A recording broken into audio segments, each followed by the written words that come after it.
Alright, what's going on, guys? I'm Lucas, and this is my 1993 Mazda Miata. I've been looking to get one of these for some time. I've always watched like Haggard Garage, Ricer Miata, that sort of thing. And I finally found one for a decent price. I picked this one up for $1,500, and I really wish I would have filmed the process because it was a shit show on all on its own.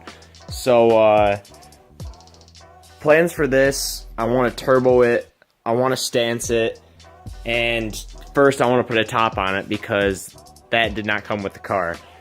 I thought this was going to be easy. I thought all I need would be the frame and the vinyl.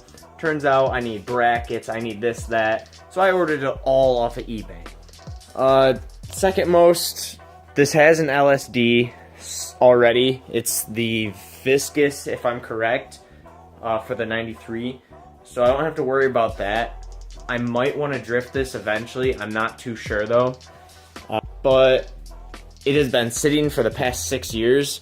So I went to drive it home and everything was all good. Now take in mind, I live near Saginaw, Michigan. I picked this one up in Detroit, which is approximately 120 miles from where I live. It was a 1.5 hour drive basically, with traffic and everything, so I figured we'd drive this back, get a good feel for the car. Well, when I was down there, I test drove it for maybe 10-15 minutes, and the car was sound, everything was good, shifted smooth, and we get on the road, we're headed back, get on the freeway, right?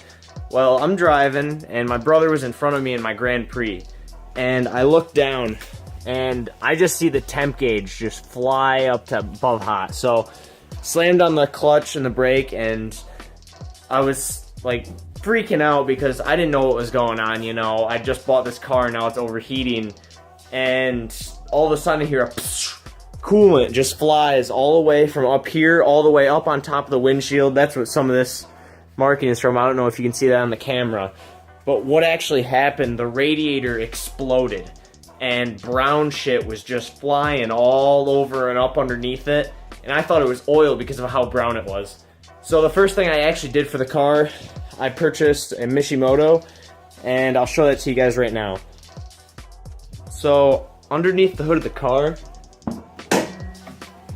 we have a green valve cover. I did that myself because I replaced the valve cover gasket, and the Mishimoto right there.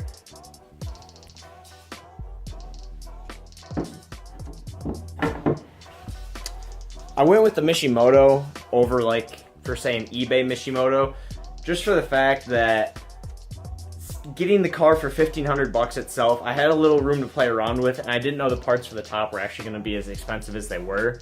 But I'm still only about $2,000 into the car with all the parts for the top purchased, the valve cover gasket, the radiator, all the fluids and everything. So I mean, I still have to pay registration fees, but overall that's really not too bad for a Miata in Michigan especially. This one too, because it's rust-free. There's nothing really around here. I have limited space right now, so I can't really show you too much, but there's none around the fenders. I just washed it today, so hopefully it looks a little clean, but no rust on it.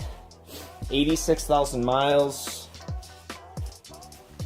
Clean engine bay for the most part.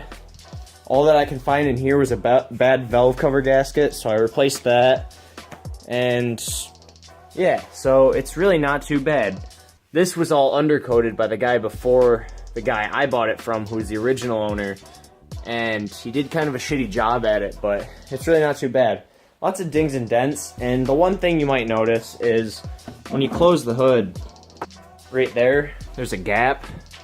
And that shouldn't be there. The body line should be right here, just along the hood and the bumper itself. And that right there is from me and my brother towing the car. When the radiator blew up, we basically had two options. And it was option one, call a tow truck. Because at this point we were in Detroit, which I don't know if all you guys know, or any of you guys know, if anybody's watching this, how far Detroit is from Saginaw. Like I said, it's about an hour and a half, but we were on the freeway at this point, maybe 10 miles out from where we had got the car itself. So we're about 10 minutes out, 10 miles out, whatever, and we're on the freeway there and trying to figure out what to do. And we had my blue 2002 Pontiac Grand Prix, which is like my daily, and it's got the 3800, but it's not supercharged or anything. And my brother says, let's just go to a parts store, buy a tow strap. I did not think that was a good idea, but it was all we had to do, and I didn't want to drop 200 bucks on a tow truck. So we went out, bought a 20-foot tow strap. That could have been longer, but we bought the 20-foot tow strap, wrapped it around the nose of the car, around the bumper, down through the mouth and out. And then we hooked it to the back brace on my car, my Grand Prix, and we towed it. Took us 4.5 hours, and we made it back home. At this point, it was 1 in the morning, and I'll throw in some pictures now because I wish I would have videotaped that and made that the first video on this channel, because it was honestly hilarious, and anyone who saw us was probably laughing their ass off. I know we passed 3 or 4 sheriffs on the way, or cops in general at that point, and they must have been laughing their ass off too, because they didn't pull us over, they just gave us crazy looks. I don't know if it's because it's a red Miata, I don't know if it's because Haggard Garage maybe put a curse on that or something, but it just seemed to turn into a shit show the second I bought the car. Hopefully it's not such a shit show the rest of the way, because I definitely want to turbocharge it. I definitely want to put a little stance to it. Definitely new rims, definitely coils, definitely a top, and probably change this roll bar. Other than that, hope you guys are excited to see this thing get built, or the few of you that are watching probably to see this thing get built, because I sure am, and I really want to watch the process after I finish it. Thanks for watching. Have a good day.